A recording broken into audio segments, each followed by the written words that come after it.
It's the Labour government's first autumn statement and a 40 billion tax increase, the largest since 1993. But not just that, what a lot of people are not talking about is the stealth increase, which is something like 33.5 billion. So this was a much anticipated budget, especially for us property investors. There was loads of talk, and what Labour was doing is they was putting out loads of scenarios. They do this, they test the market to see the responses, leaking these little things that they might be increasing and might be happening in the market to see the response, and then they readjust that to see how they can navigate that. So how they have navigated is we're going to discuss that in this video, especially for property investors. I'm going to put a list of the major changes just up next to me now, so you can go through all of those major changes. I'm not going to discuss all those. I'm just going to discuss the major ones for us property investors and how that will impact us. But there's no sidestepping the stealth tax and the 33.5 billion raised in this move. So this is called fiscal drag. So income tax and national insurance have been frozen, like the bans have been frozen. So what this does, this raises taxes by pushing people into the higher rate tax band. So what they did do as well is they rose or raised, or however you pronounce that. For penologies, my pronunciation is not the greatest. And the penologies, I'm reading a lot of this, so I'm a bit dyslexic. So if I get a little bit tongue-tied, apologies in advance.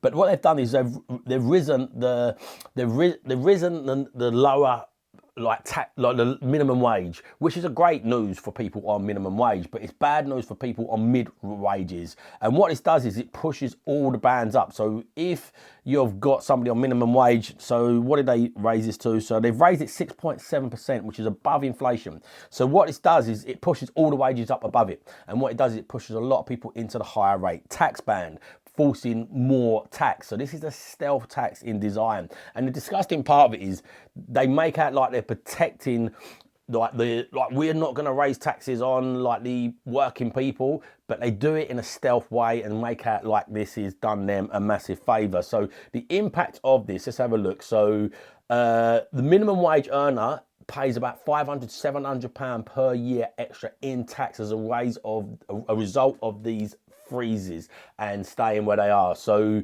high earners with 50k salary are due to pay £1,967 extra in taxes by 2027. And like the thresholds on these for mid earners, so high earners with 2 children would also lose £2,075 in child benefits by 2027 due to hitting higher bands. This is why they get pushed into them.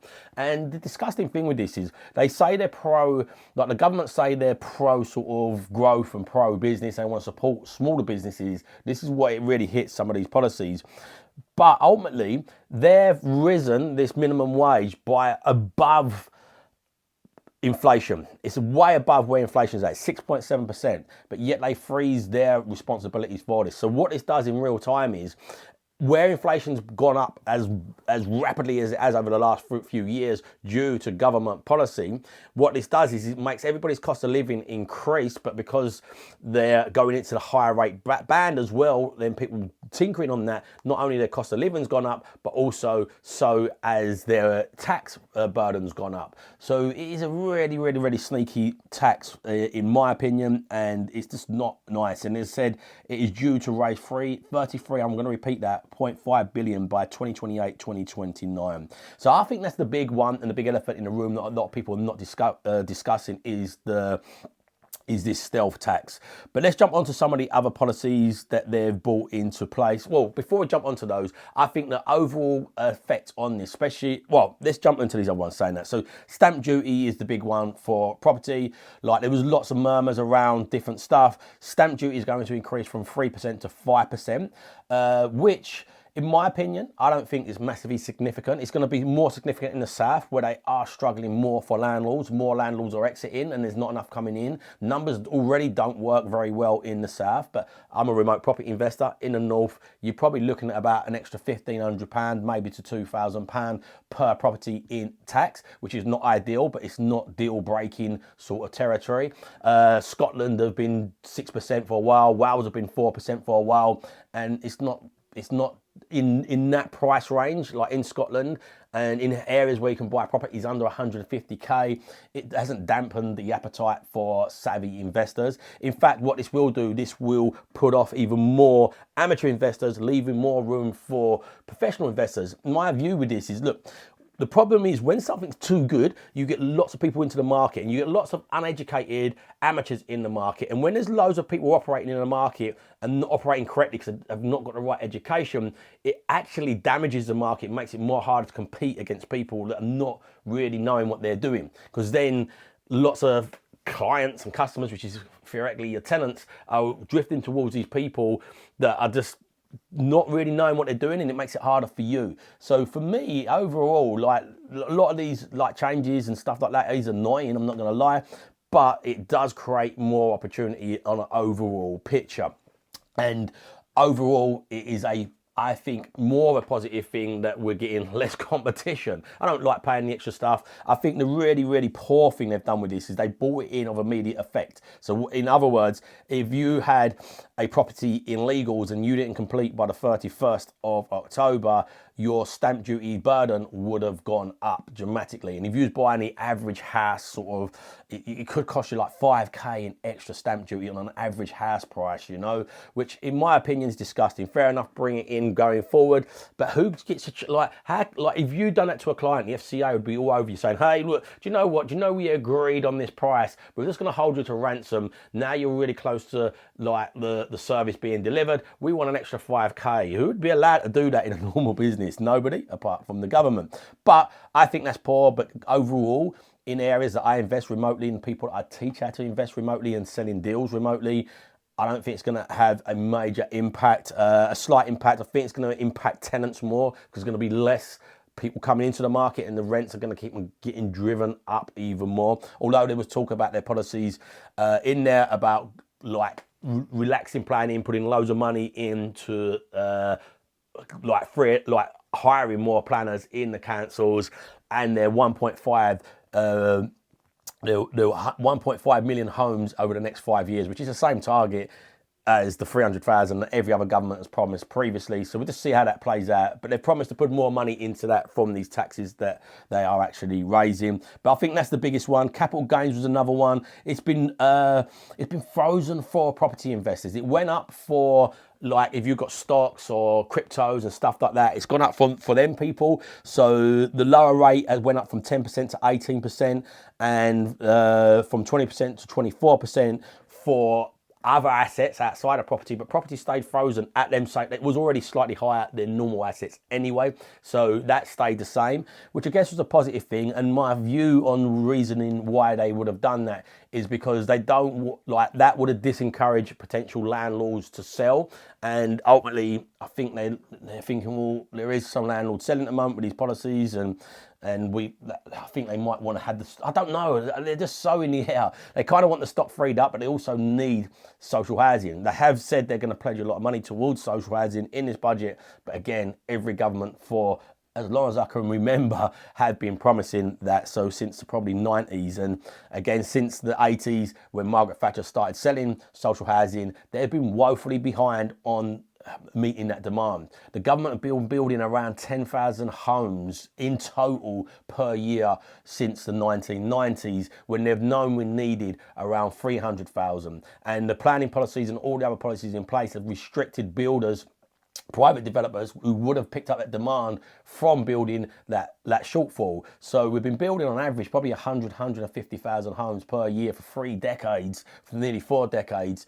And there's no wonder there's a housing crisis, and everybody blames the landlord who buys around 6 to 8% per year. Well, there's a very little amount of the stock who's exiting the market a little bit more. But anyway, that's a discussion for another sort of subject. Another quite big one was employers' NI, like national insurance contributions. So what a lot of people don't understand, as an employer, you have to contribute towards the national insurance for that person. So it's not just the person. So what they've done is they've risen that.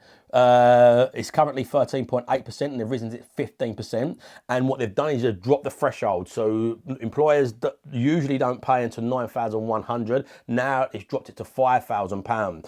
They have made small business allowances for people under 4 employees and tried to help out with that. But that is going to raise the biggest amount. It's 23 billion per year that's going to raise. And what this will do though is the OBE have already, as I say that correctly, I'm thinking of Star Wars there, correct me in the comments if I've said that incorrectly, but what they've predicted already is saying that is going to have a drag on actual wage growth because employers will pass that down, so it will probably have a negative effect overall.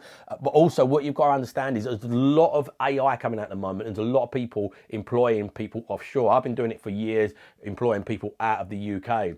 Lots of people like employing people in the UK because it's more convenient for them, but this will force a lot of businesses to start thinking more and more about outsourcing that off the shores, which will be a reducing tax for the UK government, and to be reducing jobs and putting more pressure on the government. So I don't think that is a really great move, but they've kind of got, they're trying to raise the taxes from somewhere. So put in the comments, do you think that is a good or bad thing?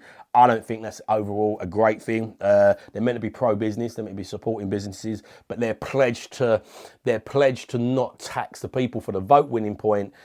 They're trying to grab this money from somewhere, and again, they've stealth taxed people anyway, and all these things is just going to have a pressure towards the normal people, even though it's done in a stealth way. So pensions and inheritance tax is a big one. So as a property owner, one of the things, and a property investor, you think about is passing on your wealth and inheritance tax. So the bigger changes with the inheritance tax come with pensions are going to be wrapped into your inheritance tax thresholds. So that is quite a dramatic change with that, especially for home owners as well. So some changes there. As I said, house building, the Chancellor has said, look, their 5-year goals, they're going to really push on with this. I am skeptical to see if that happens. Every government since the 90s has promised to build 300,000 homes per year. The difference with the Labour is they're saying our target is 1.5 million homes over the next 5 years, which equates to, surprise, surprise, 300,000, the same they've been predicting. We've got a massive deficit in homes. And the big problem, you landlord bashers and all these people out there that are moaning saying landlords take up all the homes, it's because of you, the prices are rising, is a shortage of homes, especially in the south. And bearing in mind, I don't know any investors that buy properties in the south. The supply in the north is not as undersupplied at the moment, so there's a lot more stock in these northern areas than there is in the south, and the south is the area that's been hit the hardest, and this is what's going to be keeping that pressure on them prices as well, because ultimately there's less landlords, because these moves are going to encourage less landlords. Less landlords encourages more higher rents. Higher rents means people in areas where house prices are like 300,000-400,000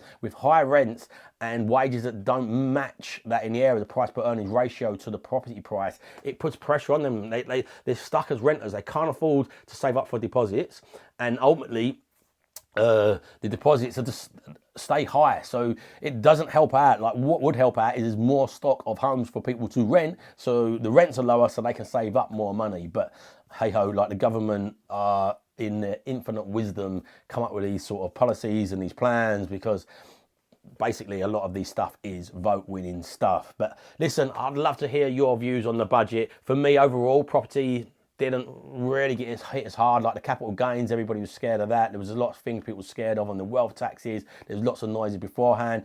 Didn't get hit as hard as it could have been. But again, what you do not want to be paying attention to is the government and how they tax. You want to be paying attention to how you just navigate this. Don't pay attention on the outside circumstances beyond your control. Pay attention to what's within your control and how you navigate that, and the opportunities that arise from all them people that do go doom and gloom. There will always be a need for homes. There will always be a need for housing. It's just about readjusting. If you want support with readjusting that, one of the fastest way to get started in property in 2024 and 2025 is from deal sourcing and then putting that money into growing your own portfolio. I went from 5 properties in 5 years to nearly 50 in a 2-year period where I sold 30 properties to investors, and the money I raised from that 5.5k per deal, I put into building my own portfolio, buying around 20 properties.